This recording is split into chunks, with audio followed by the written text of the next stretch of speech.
हाँ जी, तो वीडियो के टाइटल और थंबनेल में देख ही लिया होगा कि आज बात हो रही है लॉ ऑफ कर्मा की। भाई लॉ ऑफ कर्मा के बारे में बेसिक्स तो हर कोई जानता है, लेकिन आप आश्चर्य में होंगे कि कैसे ये मैनिफेस्टेशन से जुड़ा हुआ है। मैं आपको बता दूं कि सिर्फ जुड़ा हुआ ही नहीं है, पावरफुली गेम चेंज करके रख देगा आपके मैनिफेस्टेशन का। बस सुनते जाओ, बने रहो वीडियो के एंड में। तो जिसको नहीं पता कि लॉ ऑफ कर्मा क्या है, उसको बता दूं कि वैसे तो ये एक फिलोसॉफिकल थ्योरी है, या फिर यूं कह लो कि हिंदुइज्म, बुद्धिज्म जैसे रिलीजन में जो एक बेसिक फाउंडेशनल प्रिंसिपल है, कहता है कि कॉज एंड इफेक्ट, जैसी करनी वैसी भरनी। कि भैया दूसरों के प्रति गलत व्यवहार करोगे या फिर कुछ भी कर रहे हो, उसके पीछे का जो तुम्हारा इंटेंशन है, कॉन्शियस, अनकॉन्शियस, हिडन, वो यदि गलत है तो वो वापस पलट करके आएगा। समय का खेला है, आज नहीं तो कल आएगा। इसी वजह से किसी के साथ भी करो तो गलत मत करो, कुछ भी करो 100% ऑनेस्टी से करो, क्योंकि हर एक पाप, किए हुए पाप का जो प्राश्चित है ना, या फिर जो उसका कर्म है, जो रिजल्ट है, द इफेक्ट, आज नहीं तो कल आपके पास आएगा। घड़ा भर रहा है, वो आपके ऊपर ही खाली होगा, आज नहीं तो कल। लेकिन ये सब तो ठीक है, मैनिफेस्टेशन कैसे? अच्छा, एक और बता दूं कि ये बहुत ही बेसिक लेवल पे भी लॉ ऑफ कर्मा काम करता है। कि भैया एक सिंपल सा एग्जांपल, कि कोई एक ऑब्जेक्ट है, मैं उसको पुश कर रही हूँ। If I push an object, तो वो हिल रहा है ना, cause and effect, her action का एक रिएक्शन हुआ। लेकिन मुद्दे पे आते हैं, मैनिफेस्टेशन। मैनिफेस्टेशन का तो मतलब अगर का ये था ना कि तुम अपने ख्वाबों को, अपने डिजायर्स को, गोल्स को रियलिटी में कन्वर्ट करो। Manifest, to manifest a reality, यानी कि सपनों को पूरा करना। लेकिन law of karma universal concept भी है। जी हाँ, सुनते जाओ कैसे, बहुत गौर से। कितनी बार आपको बता चुकी हूँ और आप भी ये जानते हो कि हर एक थॉट का भी एक इफेक्ट होता है। अब समझ में आ रहा है थोड़ा थोड़ा? जी हाँ। तो लॉ ऑफ कर्मा और लॉ ऑफ मैनिफेस्टेशन को यदि हम मिलाएं तो ये कहता है कि भाई खुद से बोला हुआ, अभी के लिए दूसरों को छोड़ो कि दूसरों के साथ बुरा किया, अभी खुद को लेकर के आते हैं पिक्चर में। कि भाई खुद के द्वारा सोचा हुआ हर एक थॉट, सेल्फ टॉक, यदि नेगेटिव है, यदि डिस्ट्रक्टिव है, तो आज नहीं तो कल उसका एक कॉन्सिक्वेंस डिस्ट्रक्टिव होगा।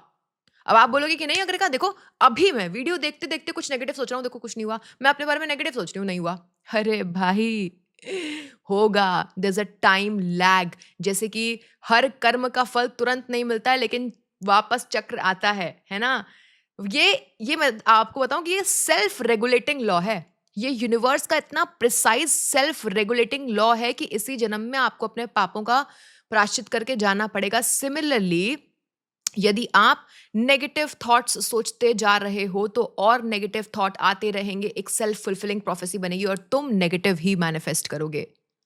इसका अपोजिट, कि भाई अब आप बोलोगे कि अगर का अच्छा कर्मा तो फिर डिसाइडेड होता है ना, यानी कि मेरा मैनिफेस्टेशन डिसाइडेड है? नहीं, फैटल नहीं है इसका रिजल्ट।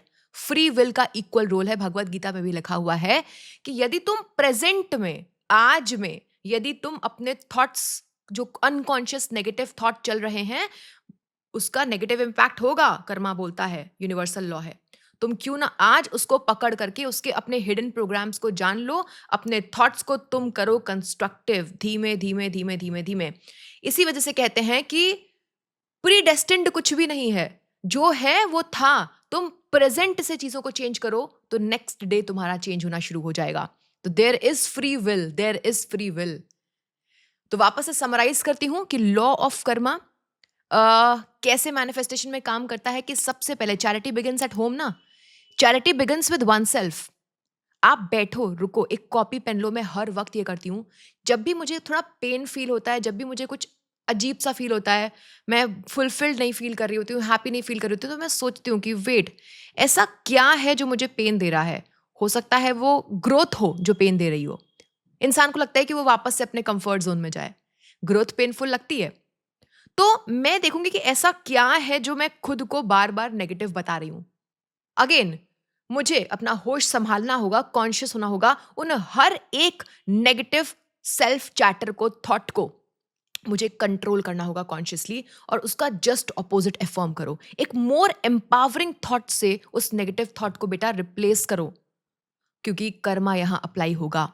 सेल्फ रेगुलेटिंग साइकिल है, होगा ना। यही तो सिखाता है हर एक कोच आपको कि the more positive thoughts you think more frequently, जितने रेपिटेशन से अपने नेगेटिव बिलीव्स को, लिमिटिंग बिलीव्स को, ब्लॉकेजेस को जो खुद से बोलते जा रहे हो, उसको एम्पावरिंग थॉट से replace replace replace, affirm affirm affirm, visualise visualise visualise with feeling करोगे अलॉन्ग विद एक्शन, उतना ज़्यादा न्यूरोप्लास्टिसिटी होगा, उतना ज़्यादा न्यूरल पैटर्न्स जो हैं वो चेंज होंगे, रिप्लेस होंगे मोर एम्पावरिंग बिलीव्स से।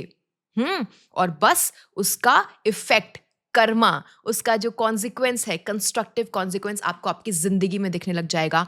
कॉन्फिडेंस डेवलप होगा, आप डिस्ट्रक्टिव अपने बारे में नहीं सोचोगे, सेल्फ लव आएगा और ये सारी चीजें होती रहेंगी। अब समझ में आया? बताओ कैसा लगा? एकदम माइंड ब्लोइंग कॉन्सेप्ट था ना? तो हाँ जी, ये था पहला लॉ।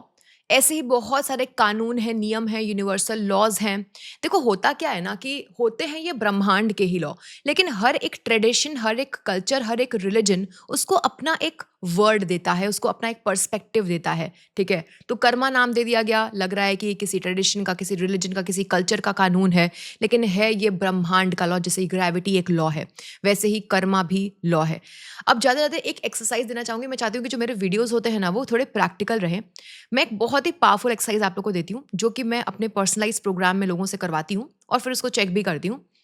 आप एक पेन एंड पेपर लो, ठीक है, और मूविंग फॉरवर्ड जितने भी वीडियो आएंगे, हर वीडियो के साथ कुछ एक्सरसाइज करना। मेरा वीडियो जब भी आएगा मूविंग फॉरवर्ड, अब शायद डेली बेसिस पे आएगा। पहले मुझे ये बताओ कि क्या डेली बेसिस पे वीडियोस चाहते हो, आपको हमारे वीडियोस में क्या अच्छा लगता है, और कमेंट करो, थोड़ा मुझसे बातें करो। ऑल्सो जब भी मेरा वीडियो आए ना तो एक कॉपी पेन लेकर के बैठो, साथ में एक्सरसाइज दूंगी। अभी आपको क्या करना है कि अपने सभी एरिया ऑफ लाइफ को पकड़ो, ठीक है। फॉर एग्जाम्पल आपने एक कॉपी ली, इस कॉपी में मैं हमेशा एक्सरसाइज करती हूँ। एक फ्रेश पेज खोलो, फ्रेश कॉपी ले लो, यहाँ पे आप लिखो हेल्थ, फिर लिखो पैसा, मनी, करियर, एग्जाम, जो भी आपकी जिंदगी में, आप स्टूडेंट हो, प्रोफेशनल हो, जो कोर एरियाज हैं आपके लाइफ में, रिलेशनशिप, सेल्फ लव, पेरेंट्स के साथ, ठीक है, एन्जॉयमेंट, इन सभी को लेकर के जो तुम्हारे मोस्ट डोमिनेटिंग थॉट हैं जो दिन भर चल रहे हैं। फॉर एग्जाम्पल किसी रिलेशनशिप को लेकर के किसी लड़की के माइंड में चल रहा है कि यार मेरी ज़िंदगी में रिलेशनशिप कभी स्टेबल नहीं रही, अच्छे लोग आए बट किसी रीज़न से चले गए, या फिर मैं वल्नरेबल नहीं हो सकती, मैं प्यार किसी को दिखाती हूँ या फिर एक्सप्रेस करती हूँ तो सामने वाला चला जाता है, XYZ, जितने भी आपके डोमिनेटिंग थॉट हैं वो आप ही को बताओगे। ऐसे ही मनी को लेकर के, करियर को लेकर के, सेल्फ वर्थ को लेकर के लिखते जाओ, लिखते जाओ। यही तुम्हारा कर्मा है, डिसाइड कर रहा है। यही घूम फिर करके बार बार तुम्हारे सामने आ रहा है। और कैसे क्लियरली बताऊं, समझ रहे हो? तो इसी को तो चेंज करना है। रियलिटी बनाना आपके हाथ में, आपकी मुट्ठी में है। वी आर, देखो अगेन लॉ ऑफ कर्मा हमें एक बात का पावर दे रहा है कि we are not victims of circumstances. हम अपने सर्कमस्टांसेस, हालातों के मुरीद नहीं है। We are creator of circumstances. तो यदि लॉ ऑफ कर्मा इतना ही प्रिसाइज है तो क्यों ना जो कॉज है उसको ही चेंज कर ले। भाई थॉट ही तो चेंज करना है, मेडिटेट करके, अपने अंतर मन की बातें सुन करके, कॉन्शियसली तुम उसको चेंज कर सकते हो। मैं रोज करती हूँ ये एक्सरसाइज। मैं देखती हूँ कि अभी क्या चीज़ है जो मुझे तंग कर रही है, कौन सा मेरा वो थॉट है जिसको मैंने सच मान लिया है, मैं उसको अनकॉन्शियस को कॉन्शियस करती हूँ। कार्ल जंग ने कहा है ना कि unless you make the unconscious conscious, आप उसको फेट बताते रहोगे और वही आपकी ज़िंदगी को चलाता रहेगा। आपको लगेगा ये डेस्टिनी है, यही कर्मा है। नहीं, फ्री विल का बहुत बड़ा रोल है। डिपेंड करता है कि आप चाहते क्या हो। यूनिवर्स तो देने के लिए बैठा है, लेकिन तुम खुद को ही काबिल नहीं मान रहे, गलत थॉट्स निकाल रहे हो, कर्मा वापस तुम्हें ही हिट कर रहा है। तो ये एक्सरसाइज करो। जब एक्सरसाइज हो जाए तो लिखो कि डन, ठीक है। और मैं बहुत जल्दी अपनी वेबसाइट पे जो लोग फ्री कोर्सेज अवेल करना चाहते हैं, उसमें मैं बहुत ज़्यादा कुछ तो पर्सनलाइज नहीं दे सकती, बट मैं पूरी कोशिश करूँगी कि वेबसाइट पे हमारे मैं एक डिस्कशन फोरम बना दूँ फ्री पार्टिसिपेंट्स के लिए। तो उस मेरी वेबसाइट भी नीचे दी हुई है, उसमें आप ना चीज़ें डाल सकते हो लिख करके, जैसे कि एक्सरसाइज दी उसको आप डाल सकते हो। मैं हर रात में आती हूँ, अपने स्टूडेंट से बात करती हूँ, तो उसमें अगेन आप भी मुझसे बात कर सकते हो, ठीक है। एक मैं ओवरव्यू दे सकती हूँ कि आपने क्या लिखा है, कैसा लिखा है, आप सही डायरेक्शन में जा रहे हो कि नहीं। चलिए मिलते हैं अगले लॉ में। बहुत सारे ऐसे लॉज आपका इंतजार कर रहे हैं, बताइएगा कैसा लगा। ऐसे ही और वीडियोस के लिए सब्सक्राइब कर लो हमारे चैनल को। इंस्टाग्राम को भी फॉलो कर सकते हो, उसकी लिंक नीचे है। अगर आप मुझसे पर्सनली मैनिफेस्टेशन, माइंडसेट, रीप्रोग्रामिंग सीखना चाहते हो तो डिस्क्रिप्शन में हमारी लिंक्स दी हुई हैं कोर्सेज की।